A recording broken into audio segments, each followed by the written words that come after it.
Is this thing on? Hello everybody, this video is just an update for questions and concerns about the CNN 10 presentations as well as the research paper. In regards to the final paper, if you have already finished that, super awesome. The grades are coming. I'm waiting for more submissions. That way I can kind of grade them all at once. The rubric is online. I will do that as soon as I can. When I have more submissions, I'm going to do it all at once. Later on in the video is going to be me going over what I'm expecting. A lot of people are having trouble, and that's totally okay, but I'm going to be going over in more detail what I'm looking for, hopefully ease some stress and tension that a few of you or most of you are having. So, the CNN 10 presentations. How on earth are we going to do those? Well, I'm not entirely sure yet. It'll probably involve you recording yourself and then maybe posting it online somewhere. Be patient with that. I'm trying to determine a solid way to do that for us that's most effective, that'll judge our speaking and listening standard pretty well, but we'll see how that goes. So just stay tuned for that. When I have a plan, I will let you know. Okay, so if you have turned in your CNN 10, if you have turned in your research paper final draft, then you are all set to stop watching this video. For those of you that have buddies that lost internet recently or are having trouble with internet access, or they're behind on certain projects, maybe give them a text or let them know that these things are still due, even though we have all this stuff happening. My idea is to get all this stuff kind of graded and done with. That way we're moving on to our new unit, and our new unit kind of only. So the rest of this video is going to be me screencastifying a few steps for the research paper. Again, if you're all done, you don't have to watch this. You're all set. You can start this week's assignments if you have already. If you have not heard from me besides this video on Google Classroom, then you can work on other classes or work habit stuff for me or whatever you'd like. Okay, so the research paper. This is posted online. This is the order of operations. This is kind of how we did things previously over the last couple months. So going over this really fast, we found our independent research source document, which had all the essential questions on that. So if you go back to there, I think this happened in December, find a topic you want to choose. I think most of you are kind of past this step at this point. Then you'll be finding credible sources if they have an author, if they have a date that's been published, if their website looks professional and accurate, then you can use that site. Once you have that website, you can go to Noodle Tools and create a citation or a source with this right here. So most of the things that we look at are going to be website, and then web page is kind of the easiest I've discovered. That way you can just quickly cite the organization or the last name of the author as well as the first name if you can. Whatever you can find, plug in right here. I expect you guys to find at least 5 sources. Hope you guys can find a little bit more than that at this point. So once you find those sources and have all those citations in Noodle Tools, you can copy and paste that into your final paper works cited section, which I'll go over in a minute. So Noodle Tools as well, quick refresher on that. So once you have a project right here, probably called research paper, go to your sources, find the source that you want to add notes on, and just go to new right there. Then you can kind of plug in the information you want to use. So for example, we can go, I'm going to show it this way. So you can also view it this way through note cards up here. Details. So you'd want to do the direct quote from wherever you got your information from, just the entire section. And then you're going to paraphrase it and then think where you could potentially use it later on in your paper. So that's basically it. You're just going to copy the section that you found online. That way, if you have a really great quote, you can be, oh, cool. So this is the context of where it was from. So if we wanted to use species extinction and extreme weather events, that by itself is kind of lame. But now that we know all this other stuff around it, then that kind of makes more sense. You can use that for your reasoning. The next parts here, definitely have a lot of note cards done. That's a big grade for us. So if you haven't created note cards, I recommend that you do that. You'll have to email me and just let me know that you finished them. That way I can go back to Noodle Tools and give you an updated grade. All right, next is going to be your central claim activity, which looks kind of like this. So the central claim activity. So right here is your essential question. So maybe, should we invest in space exploration, for example? So that's your essential question. You would be building your argument kind of off that question. You can pick one side or the other. A lot of you who actually done this one decided to go against space exploration. We should just focus on here, which is fine. So your topic is going to be space exploration. Your main opinion is we shouldn't invest. Strongest argument against, maybe we should focus on climate change here, for example. Second argument is going to be invest more into sea exploration, which is what I've actually found on one of your guys' paper. It's super cool. So a main argument is, well, we need to find new habitable planets in case our planet is doomed. It's like WALL-E. And then you kind of put all those together down below. So you always want to start off with an even though or an although, or just recognizing both sides to your argument. So you can say, even though exploring space will lead us to new discoveries, comma,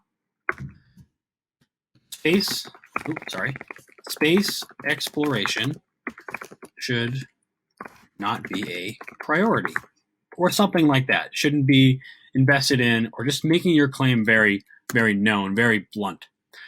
Shouldn't be a priority because, definitely include this here, or because, or due to, either one, doesn't matter.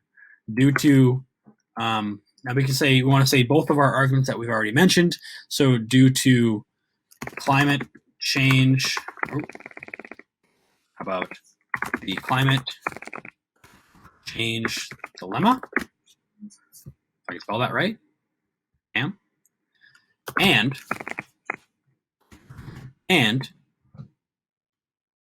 the research of our seas. Something like that. That way we know, or your reader knows, what you're talking about right away. And so this right here, research of your seas, will be a subclaim. Climate change will be another subclaim, and you'll mention those later on in your paper. So these will both be subclaims. So subclaim 1, subclaim 2. A third subclaim could be advancing technology here on Earth, or something like that. And up to you.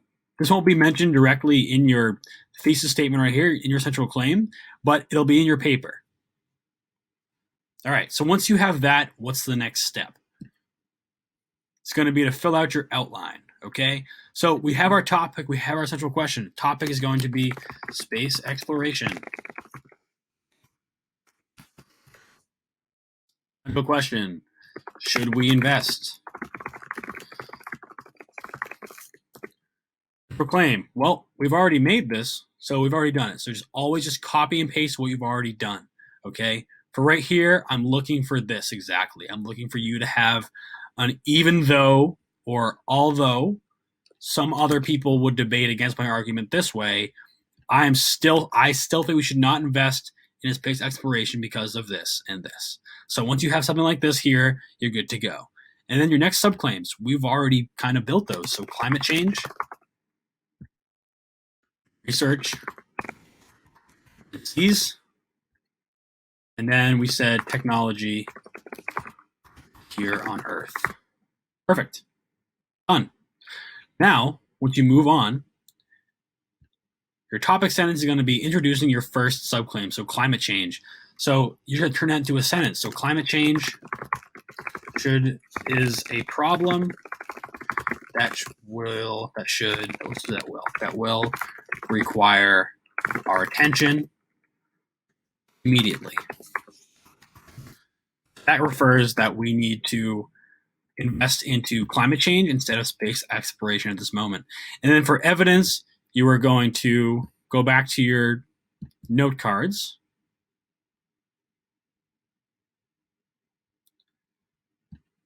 We have one on climate change already. but if you don't have one, obviously you should make one. And then you find the relevant information that you want to include. So we can say, let's copy this stuff. Copy, paste, the direct quote, okay? And also, where did we get that from? So this is pretty important to kind of jot down. So for this example, let's say that Mike Billing wrote this. So we put Billing, and then if there were a page number, we'd put a page number. If there's not, we just leave it just like that. And the period would go at the very end. Just like this. So if it's not your words, put it in quotations, and the in-text citation is going to look like this. Okay? Now, a common question that I've seen is, let's say that there wasn't an author. Let's say there was a group or like a school. So let's say NASA did this. So put NASA there. That's totally fine. That's the organization or group that published this. So NASA. Now, what is this quote saying? What does this mean? So if we go back up here, we see the impacts of rising temperatures in the atmosphere and the environment, air pollution, the oceans getting more acidic, sea levels are rising, there's drought, species extinction, and extreme weather events, all caused by climate change. So what is this saying, really? It's saying that our Earth is currently in danger of pollution,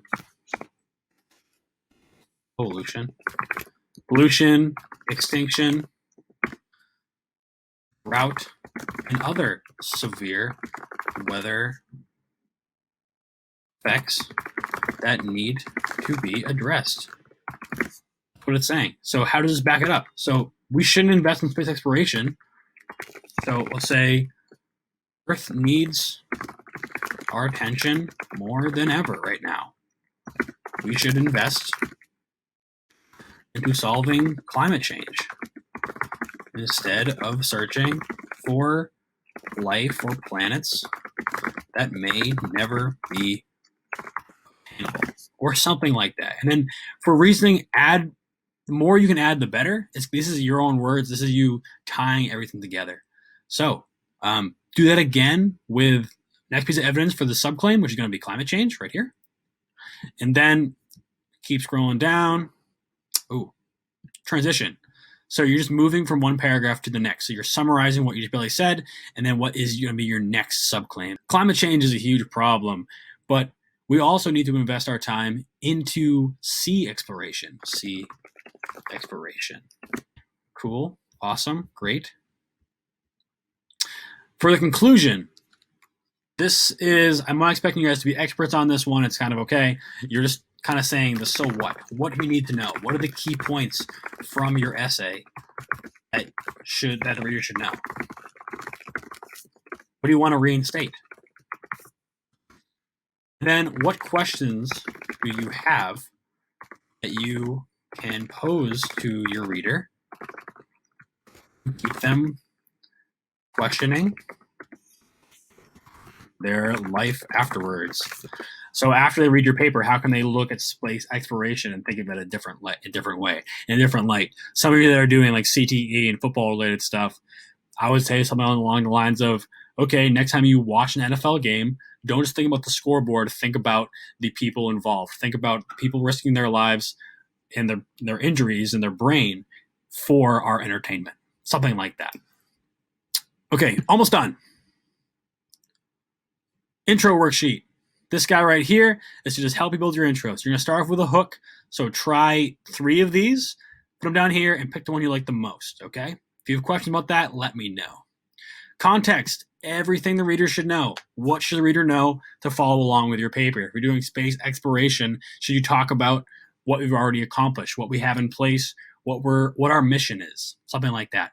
Subclaims, you just kind of introduce 3 of your subclaims. You can do it kind of right before your thesis statement. You want to do it in one sentence altogether, or you can dedicate each sentence to a subclaim. Just mention your subclaims a little bit in the introduction paragraph. That way you move on to your thesis statement, which also kind of introduces them again. And then your paper, it'll talk more in depth into them. So you start off kind of light, very general, and you go in depth in your body paragraphs. And you just put it all together. And then it's down below. And that's going to be your first part for your paper. All right, then you copy and paste from your outline, and then you just kind of put it together. So once you copy and paste things, so let's say we wanted to copy and paste this. Oops. Copy, and we'll paste it right here. This should be at the very end of your introduction paragraph. At the very end, you'll have your hook, context, subclaims, blah, blah, blah. And then you will end with this, okay? And then once you're done, you just get rid of this entirely so that you end with an essay-like format. All right, so at this point, the time for the final draft is kind of done. If you've turned in your rough draft a couple weeks ago, I had time to add comments and stuff on it. Since we're at this point, since we started a new unit, just turn it in right here to the final draft, okay? Just submit your final draft right here. The rough draft has like a template for you to kind of follow, and it'll say copy and paste this here, put this here. And then once you have that all done, put a final draft in here. So right now, I'm just going to grade the final drafts at this point. So if you have questions about this, definitely let me know, please. All right, so your paper should look something like this. You should have the MLA heading in the top here, my name, your block, the date, a title for it, indented kind of in this paragraph format. You have your introduction here. You have the thesis statement. You have your body paragraphs. And then it's going to end with a conclusion, right? It's going to kind of wrap everything up, which is super cool. And then down below, you have your works cited. So you're just going to say where the sources that you kind of consulted and you referenced and you cited in your paper. And then you got to put that in alphabetical order. That's the MLA kind of conventions there. And once you just copy and paste that in there, read over your essay one more time. Make sure there's no last-minute corrections, like this one. Period should be at the end of that. You have a title. This looks really good. All right. And then you just hit turn in to me or submit, and you're good. So that's the paper. If you have questions about that, please email me. This is a big part of our grade. All right. Lastly, the CNN 10 presentation. So I've already graded these. So if you have a missing or an incomplete in there, please take a few minutes and just complete this. It shouldn't take you super long. So just have a title here, have the date of the video you're referencing, so you can reference any CNN 10. If you're doing an older one from when we first started doing this in class, that'll help you with a slide later on. Introduction. So put a picture right there, put really briefly in around 6 words for each one. Say what is happening in your topic, 6 words. Who is involved in your topic, just a few words. Where is this happening? Just put a location, a few words, and then why should we be informed about this? Summary, 3 to 5 bullet points, consisting of around 6 to 10 words each, kind of giving us the quick overview, the summary of your topic and what you're going to be talking about in your presentation. Just a reminder, this is not to make a good slideshow and me grading your slideshow. It's more of to give a presentation to your classmates whenever we kind of figure out how to do that. Interesting fact. What is a fact from the CNN 10 video that surprised you from the video itself, okay? And then after this, you're going to find a statistic from searching the web about your topic. So every topic is talking about coronavirus, which most of them will be right now. Find a number, find a stat online that you can reference later on. So you can put it right here. Also, put your citation. For full credit, put this in Noodle Tools citations, okay? So it'll look something like this. Like that, okay? How is it impacted? What's the local impact, national and global? So local is that we are doing this. We have to be at home. National, we're all kind of at home and we can't really travel from state to state right now. There are some other cities and states that are closed down entirely. And then global, we can't travel across the world. The what now? The what now is going to be, now that we know all about your topic, what's going to happen next? Are we going to stay 6 feet apart from each other? Are we going to wash our hands more? Stuff like that, now that we know more about the virus. And then if you had an older video, give us a quick update. So if you did coronavirus 2 weeks ago, the numbers are way different now. So if you put just a quick update and when you found your information, so if you found your information beginning on March 2nd and then you are redoing this on March 25th, just say, as of March 25th, the data is this, and that'll give you full credit for the slide. And that's really it. So as a reminder, if you Have any questions, definitely send me an email. I'll get back to you as soon as I can. All right, so these 2 assignments were due a little while ago, but it's totally okay. I know a lot's going on right now, but try to finish them as soon as you can. If you have questions, definitely let me know. They are a big part of our grade overall, and it would really be a bummer to not have any grade in there at all. So please do those and try your very best. You'll do just fine. All right. Well, thanks for watching to the very end, guys, and I will talk to you guys soon.